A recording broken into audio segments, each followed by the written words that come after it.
Welcome back, ladies and gentlemen, boys and girls. I am Habib GB, aka the Wave Conductor, and this is Wave Talk, episode 41.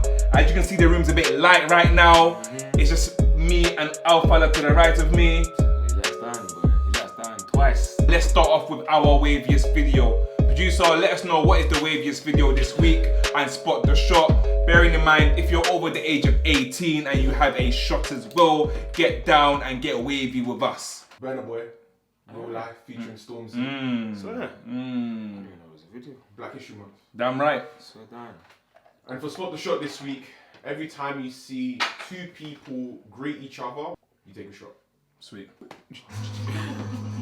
It ain't like you hearing it and it's like moving. Like you hearing it. You know, music is, and the music you making. I still don't know how I feel about the Diddy's co-sign on all over the Burna Boy stuff. In the life you live. Talk about And Burna and Davido got beef, not beef, but whatever. They got a little tension.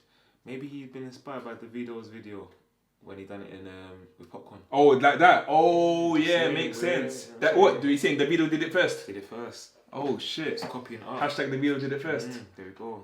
The real goal. where you're at right now. Pull up like surprise is the president. Can't you see that time in my element? I might just decide to slide on my element. Do you know, I have to pause it right here. I have to say that this is really important to see. This is really important to see. Like, black young females, black men, like, and not just light, like dark-skinned black people in the mainstream video. It's good to see black dolls, you know? Exactly. Black Barbies and that. Exactly. We don't see that much. I don't know what. School was a long time ago, but there was a video on it, that experiment.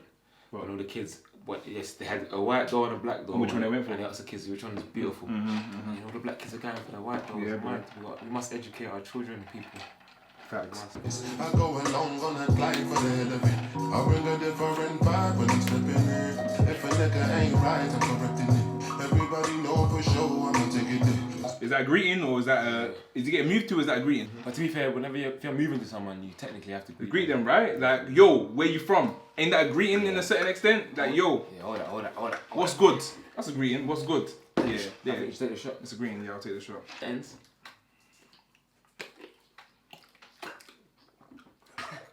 Sit in the ends. I never subscribe to rise on the internet. Never for the cloud telling lies to the press again. But they don't take me for the fool, I ain't never been. Don't bother with lies and wines when I'm Fam, that is a setting right there. That is scenes, views. It's people that still have them blocks though, innit? Really and truly. Like, you would have thought by now, they'd be gone. They were gone, but why would they? Nah, they wouldn't be gone. Do you know what was mad? Because at one point, when they first made them, those were brand spanking fresh for I know people. they would have made it thinking, yeah. This is sick. It's epic. Sick, yeah. But if you look at it now, if you deep it, that's like the concrete jungle. You just follow your dreams and then live the life. I give you something to believe in. I'ma be the Black officers. What do you think about My views on black Yeah, officers. what are your views on black officers? Do we need more? If you're a black officer that stands for your own and stands for your people, then you can go in there and try to make it, at least try to make it a Yeah, difference. 100%. If you're a black officer that just fits the system and you become part of the system, Yeah, it's but a that's complete most fuckery. of them, though. And that's what's worse, because I'm like 15 years old. But it's awkward for them now. I've seen like black officers and they see man, or they'll see like a group of black boys and you can see in their face like, it's Why you doing awkward this for them. common? Yeah, that is awkward for them when they see black. No, but flip the roles, reverse the roles. Imagine me, you being a 15-year-old guy, you're on ends, you're just chilling with your boys, and then a black officer comes and you're just like, come on, man, you know what we're doing. We're just actually chilling, and you're here trying to act up for me. Like, Yeah, come on, man. man, allow me. peace. Look at this, black love everywhere. Black love. No life is for living, but the price you been giving is all cheap. That's a beat out there. That's a beat out there. Let's product placement. No life is for living, you just like what you live in peace. And he was greeted by the Asian guy. Oh yeah, he did agree. It's crazy. I need a good ending though, man. What is this? That's a greeting. It's a greeting still. Yo, I can't see you in time as well, man. Even narrative. Jesus, in that time, names trying to be that like bring you. in Bell Street, but You think Burna Boy switches up his accent depending on who he's talking to? All them. All it has to do. I watched the Davido interview. He did America, then he went London, then he went back to Lagos in like 10 seconds. Oh god. It's mad. I know we'll let you slide on my this time. Right now I'm trying to wrap up a good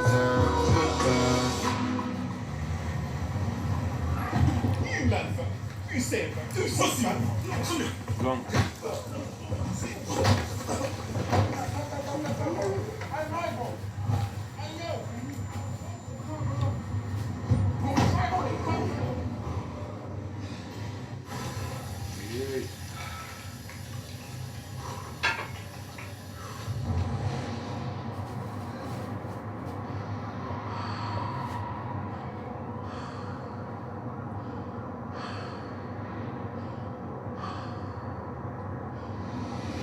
I'm not going to get into it, but that specific scene reminds me of a pot of paper line when he said he didn't run because he had too much heart. How many man in the ends have been through that shit, boy? It's true, boy. Have you ever seen an older get frozen in time till they're younger than you because you've grown and they've died, and all you have left is a hole in your mind? No, deep that. You hear what you said? Have you ever seen an older get frozen in time and he's older than you, but he's older in something time or something like that? Older, frozen in time, but he's younger than you, even though he's older in time. That's a riddle. You get what I mean? So he's on a block, he's been frozen in time. You know, man is stuck in 2003. Man is stuck in 2002. Couple man. What? Couple man still wearing flipping shot jackets, Scott jackets. Fam, man are wearing sleepwear glasses in 2020. Left their family, their friends, and the whole ends behind. Don't look at me like that. Sorry, why do you think, another question, why do you think that people love the ends, or like, not people, but those people that are involved in the roads, why do they gravitate to the roads or to their ends so badly? What do you think? I personally think that it's a sense of security, it's a sense of family. Like, a lot of these men come from broken homes. That's it, innit? We come from poverty. We come from like these areas where there's not much going on. There's not much financial stability. There's not much financial income coming into these areas, and you just want to be a part of something. And I think the ends gives you something to be a part of. You see man them on the road, they're just like you, same age, doing some shit you like to do. Fuck it, I'm gonna join you.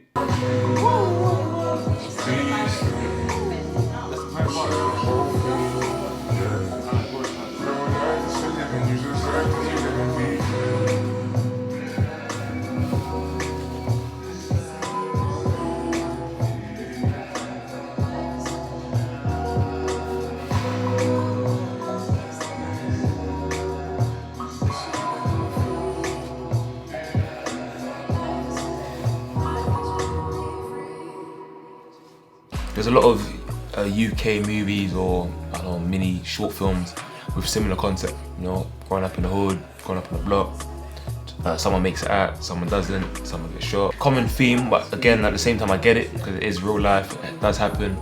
So it's good to educate. All in all, great video. I think it was a great story by Burna Boy and Stormzy, set in the UK, so it definitely resonates with someone like me and the rest of us UK people, Black British UK citizens. So that was our Waviest video this week. Burna Boy featuring Stormzy, real life, epic one from Twice as Tall. So we can go swiftly onto our next section, which is the Waviest tracks. Normally the three of us, but it's only two of us, so it's gonna be quick and easy. No bullshit, no cut away with the fat, just the real music. And do you know what? I don't mind going first this time, you know? You might as well. Cool. Is it a positive song? Is it a happy song?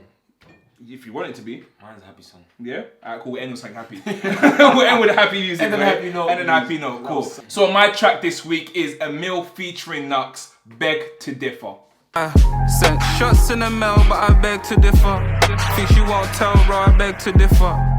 Spoke to your girl when we went for dinner. Dip when they hit 12 and she left. I heard this one first on Knucks' IG page the other day, and I thought, okay, it's Emil featuring Knucks, so Emil must be the singer involved, there must be someone else doing something on the track. And I later found out that Emil was the producer, and boy oh boy was the production out of this world. Yeah, and damn right I said boy oh boy. That's how bad the production was. You got me saying boy oh boy. No, too many cartoons. That production was crazy.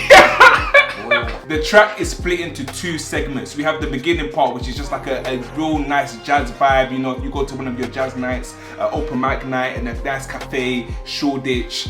that's perfect scenery for that one. With the saxophone playing in the background and little piano keys, and then Knucks is just throwing these bars around it, and then it switches up sporadically just halfway through, and you have that nice bass hitting through. The longer the track went on, the better the beat and instrumentals got, and I think Knucks was the perfect person to partner up with Emil on this, and they both smashed out of the park. So yeah, that was my Waviest track.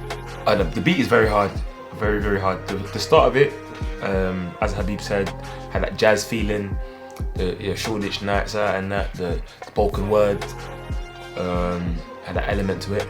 Switch up, completely different and very hard. Had the Jay-Z, excuse me miss? Jay-Z, Pharrell, excuse me miss sample. I need to take it in again, I'm not gonna lie to you, because I was so infatuated with the beat, I wasn't really taking in the lyrics. So I guess I'm not only, I gotta go, like I said, keep the energy, keep the vibes up. I feel as if today's been kind of gloomy, man. I know the weather's kind of dead outside. Yeah. But the video of the week, gloomy, sad ending. The Knucks, Emil, bit gloomy. I won't say gloomy, I'll say introspective. Gloomy.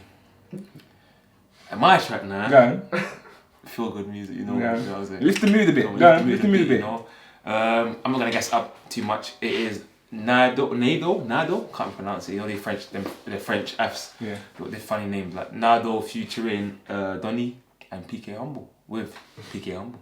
That's the track you bought. That's the track. That's like when we into it. Come on. PK Humble, PK Humble, PK Humble, PK Humble, PK Humble, PK Humble, PK Humble, PK Humble, ma. See when this come out, I kept saying it, bro. Like I'll be at work, in the shower, coming out of bed. PK Humble, PK Humble, PK Humble, and I think that just goes to show that a simple hook is the most effective. I know that happens all the time with music. It's catchy. You'll get the kids singing it, adults singing it, people dancing to it, and that's the reason why I picked it. To be fair, I said on a few shows ago, because of the lockdown and Corona, I ain't been out in a minute. Nah, I ain't been out in a long time. Like the dancing, can I still dance? I don't know. But wait, don't fuck up your hip, boy. I don't know if I can dance. It's been a minute, but when I heard this, you getting it back. It's coming back to you. The show that I was moving, I was listening up. Muscle memory. I'm saying, because people know me, I can move a bit, two-step and that. But other than that, Don E's verse, it gave me. It's all Donny's verse, basically. It's all Donny's verse. Yeah, PK, I can't lie, he needed a verse on this. This could have been a great debut track. Yeah. What do you want the hook? The Nado guy. What do you think of that? I don't know if Nado's the producer. He might be the producer because it says his song really names first. But again, the hook's epic. It's just simple, and I feel as if you hate this song, you're a hater. You just hate good vibes. Yeah. It's a fun track. I can't lie to you. It's a happy-go-lucky track. I never expected Fowler to bring it to Wave Talk. I didn't think it was Wave Talk worthy, but it's just a fun track from a man that brought options to the table, and now he's bringing PK Humble. You can really see the decline. Corona really got my niggas caught up, boy. Let's move swiftly on to our last section of the day, which is the Waviest project. And this week's project has been one that we've been, I feel generally happy about this project, where it's been able to come out, the guy's been set free from prison, gone through a lot of adversity, and he made it to number 3 in the charts. For you to get match fit, you have to do a lot of training. So today we're going over training day 3, Potter Payper. You get me? 24 tracks of just complete, utter. 24 tracks, but epitomizes hood storytelling. This is one that is really from the end by the ends. I think Potter Payper is someone that really is able to depict the picture of what it's like for a drug dealer in ends. He's telling a story from a point where it's like everything goes well, everything just bangs. Because in life, not everything bangs. You go through fucking times where you take L's. You take hella L's. I know a lot of people comparing this to Nines because they're both UK rap. Yeah. And the main difference for me with Potter's tape was I felt like every bar, every verse, I believed it. And I felt it. Like, I don't know if you want to call it fun cry, if you want to call it just real rap, real shit. I felt every bar. And I think that's where his fan base gravitates to his music. Just for the mere fact that he's just as real, like you said. he's speaking about the highs and the lows of his life, you know what I'm saying, growing up in London, so it's mad. And I think, let's say the comparisons between him and Nines, I don't want to touch on this too much. No. But the best thing, or the best analogy I can ever say to anybody is that Nines comes from a point of view where he's in charge of the block. He runs the block, he's head honcho, he talks to the plug. Potter talks from a perspective of the worker, and he's there working for himself and grinding on the block, on the front line. You get me? And the thing is, not everybody can be a boss. Not everybody is a boss. There's more people that are in Potter's position compared to a Nines position.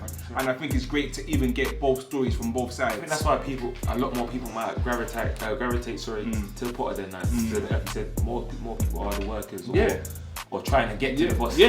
Facts. Only a few man can really relate to being a boss. You know what I'm saying? Facts. And I feel like with Potter, this tape, it's like he had a realization in jail as, what am I going to be remembered for? Am I going to be remembered for the guy that was running the block, the guy that's hard at freestyles, the guy that could not really, I don't want to say make songs, but again, his songs and other tapes were like, what, a minute here, sometimes even less than a minute? Or am I going to be the guy to be remembered for delivering a solid project? I think it's the perfect time to go to favourite tracks. And it's the funny thing about this, before I get into that, the funny thing about this album is that it's 24 tracks long. But for me, there was never a time where I felt like it's getting overbearing, this is getting too much, it's like, oh no, I'm bored of this. It just, he found so many different ways to tell so many different stories of us growing up. I felt so connected to it through like me growing up. He had songs about when we were little, talking about all you had was £1, going out to pay £1, getting chicken and chips. Fam, £1, 3 wings and chips. Fam, and it was so free, you get 4 wings and chips for £1, bro. And you, fam, you playing out those days were just amazing. He talked about getting on the bus, going to West End, and just, you didn't have no peas, but you just had fun. About splitting a fiver of your boys, that's mad, that's real stuff. Like, man had a fiver, my boy wanted to drink, like, that's, 30p Pandabot, hold that B, what? 50p Fredo, hold that big man. Hold that big man. What, and an ice pole, hold that big man. He said, I was like, yeah, when I had a fiver when I was younger, I thought, who wants what, like, you know what I'm saying? In fact, you're rich with a fiver. Back in the day, you're rich with a fiver. I didn't want to spend it, but I had to though, like, it's crazy, like. But yeah, even like little bars like that, it's like, you can just relate to it, man, it's crazy. It's so relatable. My favourite track had to be Purpose. It's hard to pick one, but Purpose has to be one.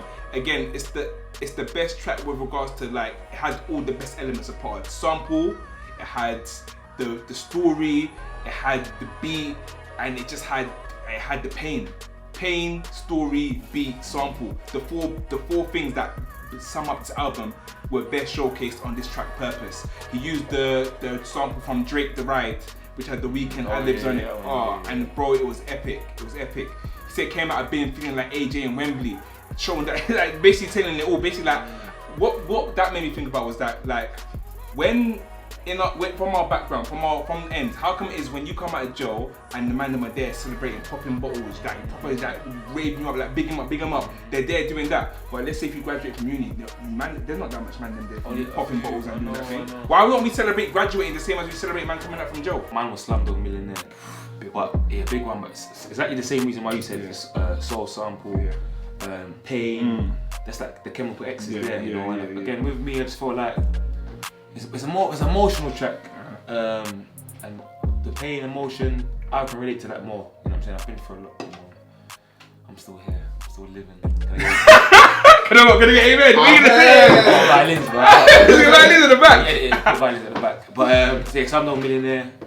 But the movie, shout out the movie Slumdog Millionaire, and I feel as if it just resonates in terms of in the end in London or wherever you're from, poverty-stricken backgrounds and so on. Everyone wants to be a millionaire. So like you could go to 100 kids and say, what do you want to be when older? I want to be rich. No one really knows how they're gonna get there. Yeah. But it's the ambition, it's the dream for a lot of us to become rich and to become slumdog. Yeah. Again, contradiction in itself there. Of course, definitely. That was definitely mine. I got to highlight a very, very big topic and theme throughout the whole tape and whole album, and I think mental health is a big topic that I can't just not talk about. I feel as if that throughout many tracks, Potter talked about his mental health. So he might go mental for a wobbly. He talked about he talked about him having depression, him having anxiety, him thinking of suicidal thoughts. He's talking about all these things, and we've got to take into account that someone from the end, someone living that kind of life, you see a lot of things. You see stabbings. You have to like rob people. You have to do shit just to survive and get money, and like that's a lot for the normal human brain to actually just try and hold in your head. I guess there's a lot of things going on. Like it's not normal for you to like see a stabbing down your road. It's not normal for you to see a shooting. No, it becomes a normality. It's not normal. It's not a normal. It's not a normality thing. It becomes a normal thing. But it's exactly. And I think Potter's done well to be very transparent with how it's affected him from a mental perspective. And I think that there's a lot of people that can take a lot from it. There's a lot of people in his position that may go through the same things that he's gone through and may feel the same levels of depression, same levels of suicidal thoughts and anxiety. I feel like, oh, Potter's been able to be transparent with it. Now I can be more transparent with it. Now I can see someone else in that position has been saying these things. Maybe I can do something about how I'm feeling and whatnot. And I think that's a great thing to put out there, especially from our background, especially being black males or males from like the ends. Like it's great to like put that out there on the table for people to know and acknowledge these things. And then when you acknowledge these things, that's when you can do something about these things. Let's talk about bars. Let's talk about bars. There's one I like that's funny. It's not even a deep or bar where I can break down. But he says my cats are my biggest fans because they want more raps. When I heard that, I was like, that's so smart. Like, you know what I'm saying? It's crazy. Potter does that. Potter does that. You get me? Or even the very first bar. Again, it's not. Yeah, I'm sorry. It's not looking at the language device. He said, "Let me apologize for my absence." But when you're rapping, when you're living, that's what happens. Like that's the first line of the realest shit. That's the realest shit. And it just made me think like, rah. All of these artists are talking about shooting this and stabbing that and robbing this person, but they're still out here like living, you know what I'm saying? But the people that really are out here doing things like that are in jail. Does man then from the ends just love a doggy style position? Because do you know the amount of time he referenced doggy style, hit it from the back, make a let's go Bambi, hit it from the back and do that. Fam, man just talk about doggy style in like, I got 6 out of 24 tracks, he's talking about pounding the girl from the back. Yeah, it's mad, bro, it's mad. Don't get me wrong, man loves a doggy style. Man is a D-O-double-G-Y. But is it that he made me think, oh shit, do I like it that much? Is it what? Is that? Maybe he was hearing it. Let me be real with you. When I lost my virginity, I gotta say, let me be real with you when I lost my virginity.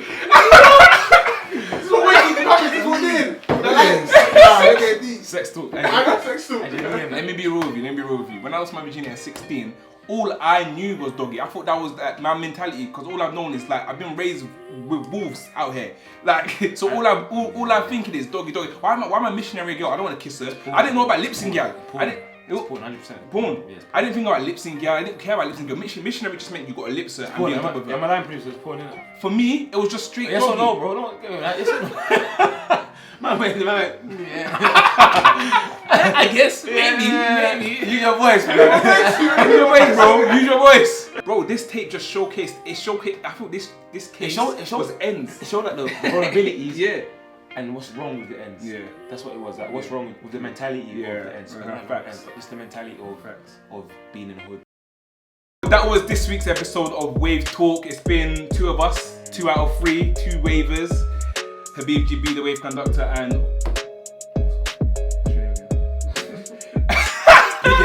Be humble. It's been myself, the wave conductor, and Alpha La. Hope you guys have enjoyed. Please like, comment, and subscribe, and we'll see you in a fortnight. Happy Black History Month. Let's not forget, it should be Black History Month every month, but this month